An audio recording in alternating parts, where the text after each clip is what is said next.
আসসালামু আলাইকুম ওয়া রাহমাতুল্লাহি ওয়া বারাকাতুহু। আলহামদুলিল্লাহ, আমরা তায়েফের মধ্যে একটি গুরুত্বপূর্ণ জায়গায় চলে এসেছি। এই জায়গার ইতিহাস আপনাদেরকে বলবো। মুহাম্মদ রাসূলুল্লাহ সাল্লাল্লাহু আলাইহি ওয়াসাল্লাম যখন তায়েফে আগমন করার পরে তিনি, আপনাদেরকে বলেছিলাম, তায়েফ নিয়ন্ত্রণকারী এক পরিবার ছিল, যেই পরিবারের ছেলে ছিল তিনটি, হাবিব, মাসউদ আর হলো আব্দু ইয়ালিল। এই তিনজন এক পরিবারের ছিল। এই তিন পরিবারের বসবাস একই এলাকায় ছিল। রসুল তিনি ভাবলেন যে আমি যদি এই তিন পরিবারের কাছে গিয়ে দাওয়াত দিয়ে থাকি, তাহলে এই পরিবারের লোকজন দাওয়াত গ্রহণ করলে হয়তোবা ইসলামটা তায়েফে সহজে প্রসারিত হবে। সে চিন্তা ভাবনা করে তিনি তাদের কাছে গিয়ে দাওয়াত দিলেন। দাওয়াত দেওয়ার পরে তারা তিনজন তিন ভাষায় প্রত্যাখ্যান করেন। একজন কঠোর ভাষায় প্রত্যাখ্যান করেন, আর একজন নরম ভাষায়, আর একজন চুপ ছিলেন। এরপর রাসূলুল্লাহ তিনি সেখান থেকে নৈরাশ হয়ে চলে আসলেন।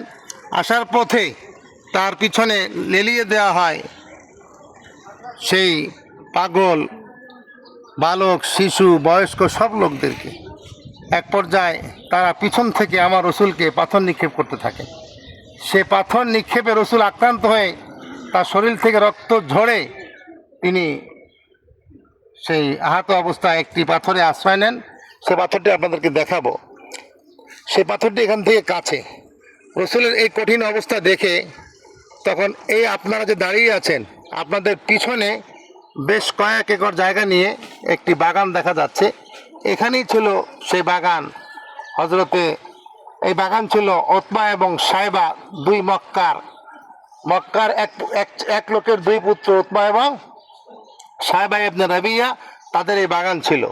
এই বাগানের কর্মচারী ছিল হযরতে আব্বাস রাদিয়াল্লাহু তাআলা আনহু। হযরতে আব্বাস রাদিয়াল্লাহু তাআলা আনহু তিনি তাদেরকে এভাবে আহত দেখেছেন। আর এই দৃশ্যটা উতবা এবং সাইবা তারও চোখে পড়েছে।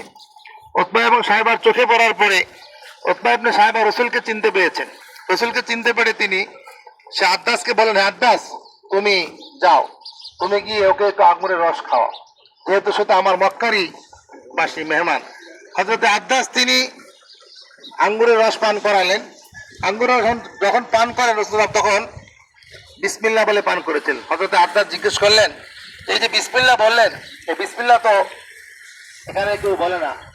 তখন রাসূল অবাক হয়ে গেলেন যে আমি বিসমিল্লাহ বললাম আর সেই বিসমিল্লাহ কেউ বলে না বললো। তখন তিনি জিজ্ঞেস করেন, তুমি কে? বলে আমি আব্বাস। তুমি কোন শহরের? বলে আমি নিনুয়া শহরের। রাসূল, নিনুয়া তো হযরত ইউনূস আলাইহিস সালামের শহর। তখন রাসূল বললেন, ইউনূস তো আমার ভাই, সেও নবী, আমিও কি নবী। এই কথা শোনার পরে হযরত আব্বাস রাসূলের হাতে চুমু খেলেন, তার হাতে ইসলাম গ্রহণ করলেন। এবং এই দৃশ্য যখন দেখলো উতবা এবং সাইবা, দৌড়ে এসে জিজ্ঞেস করলো, আব্বাস তুমি কি করছো? আমরা তো ওকে কোনো প্রকার গ্রহণ করছি না, তুমি ওর হাতে তোমার ধর্মকে বিকৃত করতেছো। তখন বললো যে আসলে আপনি ভুল বলতেছেন, ইনি সঠিক ধর্মের অনুসারী, তিনি হলেন নবী, আমি বিশ্বাস করি, তাও ঈমান এনেছি আমি। অর্থাৎ হযরত আব্বাস তিনি ঈমান এনেছেন, উতবা সাইবা ঈমান আনেন না। এই আব্বাস তিনি ছিলেন এই বাগানের কর্মচারী, এই বাগানের কর্মচারী। আজকে ইতিহাস প্রমাণ করে এই বাগানের একটা কর্মচারী রাসূলুল্লাহর হাতে ঈমান এনেছেন। আর বাগানের যে মালিক ছিল উতবা এবং সাইবা, তারা ঈমান গ্রহণ করেন নাই, রাসূলকে প্রত্যাখ্যান করেছেন, রাসূলকে মক্কা থেকে বিতাড়িত করেছেন। আর আজকে ইতিহাস দেখেন, উতবা এবং সাইবার কোনো অস্তিত্ব আজকে ইতিহাসে নাই। এখানে একটি মসজিদ আছে, মসজিদটি কাজ চলছে বন্ধ। সেই মসজিদের নামকরণ করা হয় মসজিদে আব্বাস হিসাবে। একজন গোলামের কর্মচারী, একজন বাগানের কর্মচারী, সে 1400 বছর আগ থেকে এখন পর্যন্ত স্মরণীয় হয়ে আছে আব্বাস রাদিয়াল্লাহু আনহু হিসাবে। আর বাগানের মালিক যিনি ছিলেন তার কোনো অস্তিত্ব নাই। অর্থাৎ এই জন্য আল্লাহ বলেছেন, ইউরিদুনা লিয়ুতফিউ নূরাল্লাহি বিআফওয়াহিম।